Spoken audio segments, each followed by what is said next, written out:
One thing I can tell you, it's sweet and sour. It was bittersweet, but accountability was served on a platter that day. If it were not for a 17-year-old girl, there's really a chance that we would not know George Floyd's name, that Derek Chauvin would still be in the police department, and there would be no accountability here. Was it this tenuous? Do you see it that way? Absolutely. You know, the police have a pattern when they kill an unarmed, marginalized minority, especially a Black person in America. They present the standard police narrative. It was justified.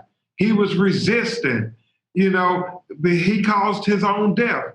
That was the narrative from day one in the killing of George Floyd. But thank God, Darnella, this 17-year-old high school student who's probably suffering from PTSD, had the fortitude to record the entire incident. And it's been seen over 50 million times around the world.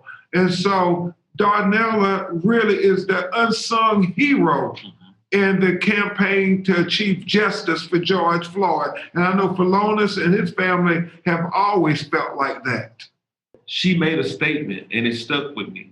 She said that when she seen George Floyd, she said that could have been her father, that could have been her brother, that could have been her uncle, her cousin, that could have been one of her friends. People are dying every day, and I will be attending Dante's Wright funeral. And that's tomorrow, and I have to counsel his family. The mom, she couldn't even talk. She couldn't speak to anyone. She was just in pain. She was hurting. And the dad was the same way. But one thing I can tell you is I'm not going to be silent. I'm going to speak up for what is right.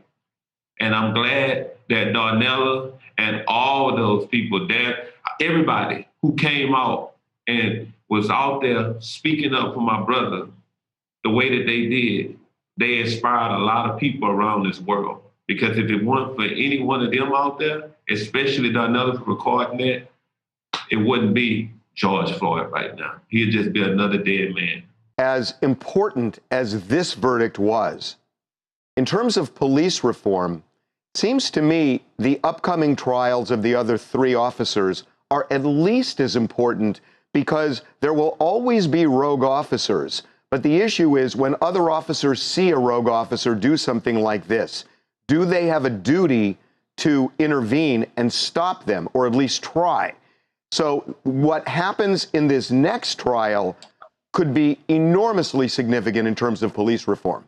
No, I agree with you, Harvey. And what Philonise witnessed firsthand in the courtroom, because he was there most of the days, and we all witnessed from watching on TV, was something we hardly ever see, Charles, and that is a police chief and police officers come into a court of law and testify against somebody within their own department.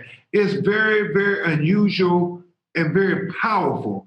And so hopefully with that precedent that was set, the blue wall of silence has been pierced.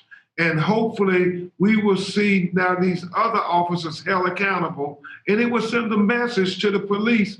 You are proposed to stand for truth and justice, and you want everybody in communities where Philonise and I come from, over and over again, you tell us if you see a crime, you see an injustice, you have to say something. You have to tell. Well, won't you all be the example?